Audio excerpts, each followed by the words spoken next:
Hey, before we jump into today's story, be sure you never miss another episode of 10-Minute Murder. To do that, all you have to do is follow the podcast on whatever app you're listening right now. It might say subscribe, follow, or collect, something like that. It depends on where you're listening. But hit that button and be a part of everything we're doing here. 10-Minute Murder contains depictions of actual crimes. What you are about to hear is real and violent in nature. Discretion is advised. This is 10-Minute Murder.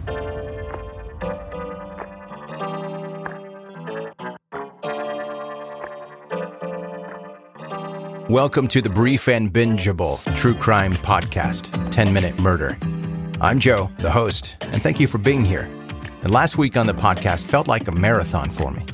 Normally on a week-to-week basis, I research and talk about a couple of different true crime stories, and those stories are usually about 10 minutes long, more or less. Last week, I covered the Manson family with 2 long episodes, and that wrapped up research that has taken me literally weeks. I watched just about every interview and documentary I could find on the subject with notepad in hand.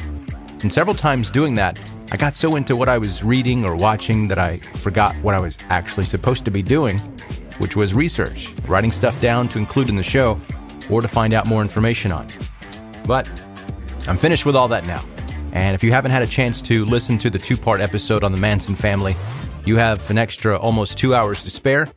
It's available for you. Just go search for it. In the meantime, I'm going to get back to doing what I prefer to be doing, and that's the brief and bingeable episodes on different stories. Today, we're talking about the killer that inspired several mass killing sprees in the United States and Canada, including one from a previous episode of 10-Minute Murder on Alec Manassian. They were both incels that described themselves as a supreme gentleman. Hear pieces of his final vlog, where he describes who he's about to kill and why. This is Elliot Rodger's Day of Retribution.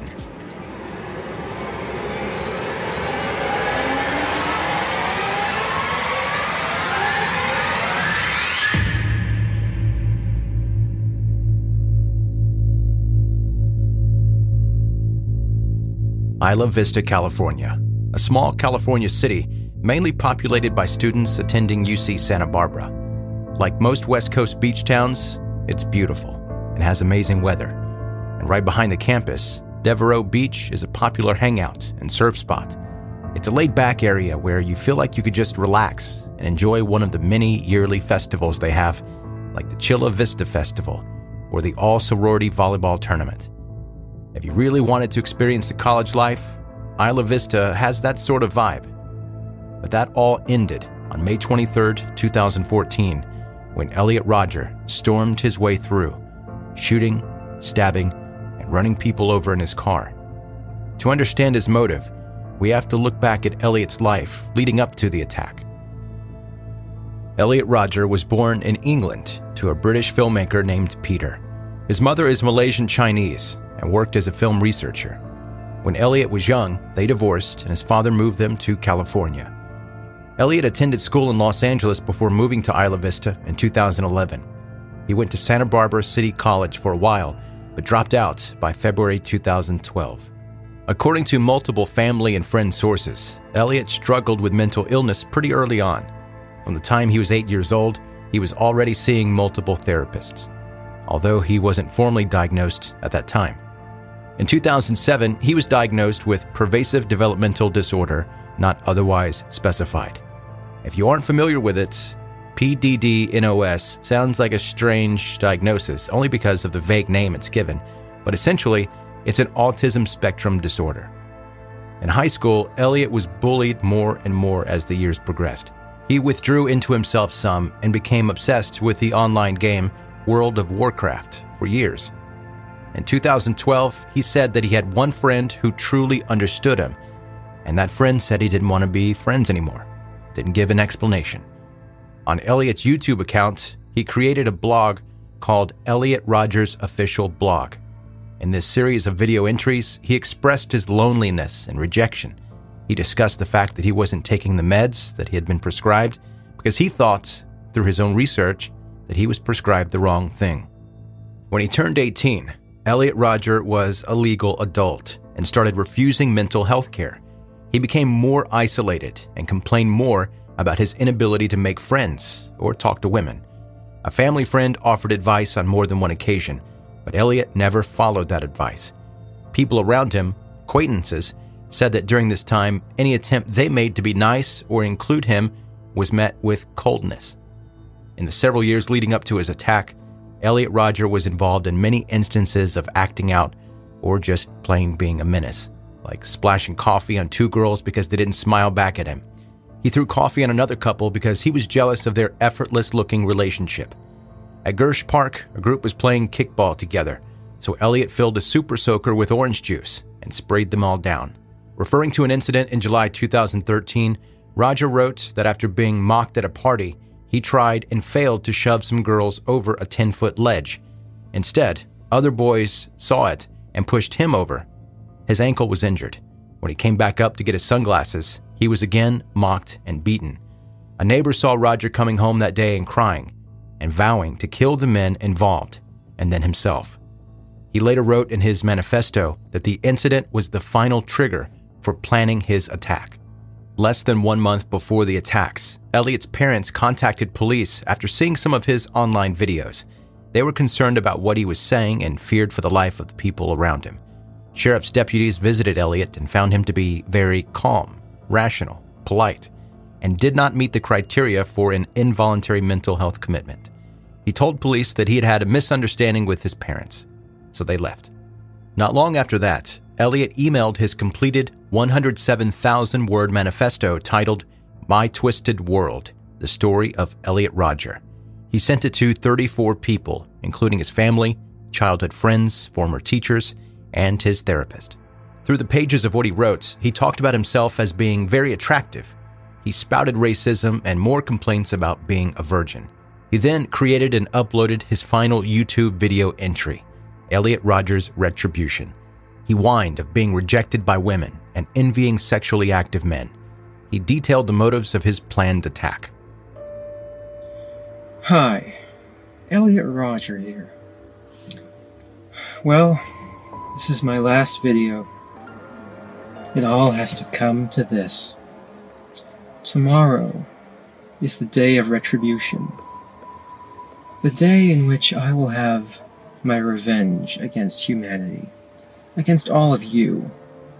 For the last 8 years of my life, ever since I've hit puberty, I've been forced to endure an existence of loneliness, rejection, and unfulfilled desires, all because girls have never been attracted to me. Girls gave their affection and sex and love to other men, but never to me. I'm 22 years old, and I'm still a virgin. I've never even kissed a girl. College is the time when everyone experiences those things such as sex and fun and pleasure. But in those years, I've had to rot in loneliness. It's not fair. You girls have never been attracted to me. I don't know why you girls aren't attracted to me, but I will punish you all for it. I don't know what you don't see in me. I'm the perfect guy, and yet you throw yourselves at all these obnoxious men, instead of me, the supreme gentleman. I will punish all of you for it. On the day of retribution, I am going to enter the hottest sorority house of UCSB. All those girls that I've desired so much, they would have all rejected me and looked down upon me as an inferior man if I ever made a sexual advance towards them. I'll take great pleasure in slaughtering all of you. You will finally see that I am, in truth, the superior one, the true alpha male. Yes. After I've annihilated every single girl in the sorority house, I'll take to the streets of Isla Vista and slay every single person I see there. All those popular kids who live such lives of hedonistic pleasure while I've had to rot in loneliness for all these years. They've all looked down upon me every time I tried to go out and join them. They've all treated me like a mouse. Well, now I will be a god compared to you, exacting my retribution, and all those who deserve it. And you do deserve it, just for the crime of living a better life than me. All you popular kids, you've never accepted me. If I can't have you, girls, I will destroy you.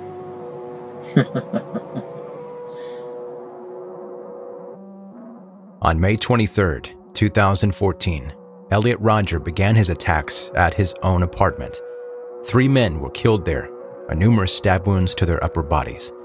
Bloodstains later found in the building's hallway suggested that his victims had been killed one by one as they entered. A bloody bath towel suggested that Elliot had tried to clean the hallway in between. 2 of the victims were confirmed to be Elliot's roommates. The third was just someone visiting the apartment on the night of the killings. After the stabbings, Elliot went to a coffee shop and got a cup of coffee. Then around 8:30 p.m., he was seen working on his laptop in his car in the parking lot of his apartment building. He uploaded that Retribution video at 9:17 p.m. and sent his manifesto email a minute later. After receiving a copy of the manifesto, Rodger's therapist phoned his mother, who, finding the Retribution video on Rodger's YouTube page, contacted his father. In separate cars, they left Los Angeles for Santa Barbara, calling Isla Vista police as they were on their way. Elliot drove to the Alpha Phi sorority house at UCSB, where he knocked on the front door for a few minutes. After nobody came to the door, he just began shooting people nearby. 2 women were killed and a third was injured. Elliot Rodger got back in his car and began driving again. He fired into an unoccupied coffee shop on Pardell Road, then into a nearby deli. A man was struck 7 times and killed.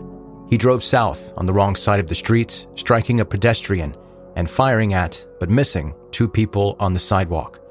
He shot a couple exiting a pizzeria and a female cyclist.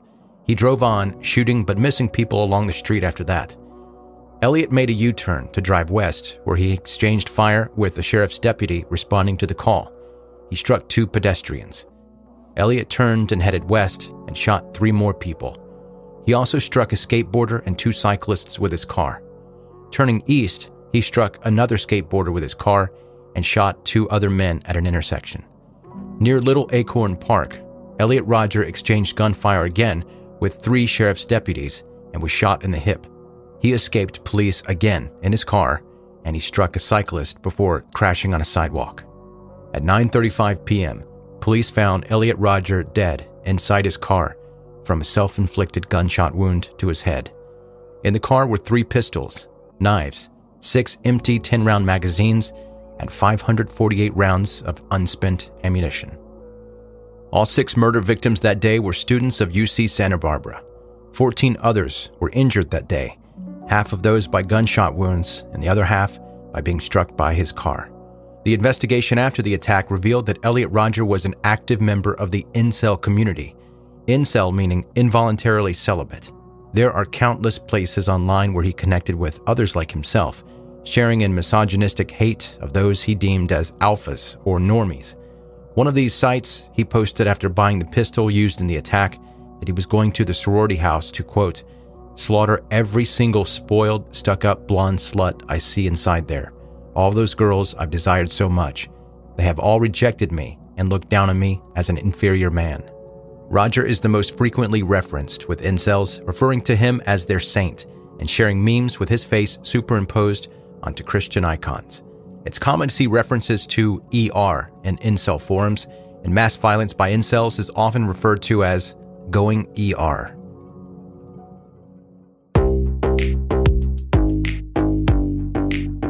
That's today's 10-Minute Murder, the brief and bingeable true crime podcast. I appreciate you listening today, and if you enjoy what you hear on this podcast, I hope you'll share it with your friends that are also into true crime stories like this. And if you listen on Apple, a 5-star rating there goes a long way to helping the show grow and reach even more people. Plus, it's a huge help to me. Of course, by this point, if you haven't subscribed, I hope you'll do that, and then connect with me and the rest of this little 10-Minute Murder group on social media. I post visuals to the stories you hear about in these episodes on social media, plus share other things like current true crime stories, so make sure you connect there. You can search Facebook, Instagram, and Twitter for the podcast, or I'll leave links in the show notes of this episode. Thanks for listening to 10 Minute Murder. Have a good night.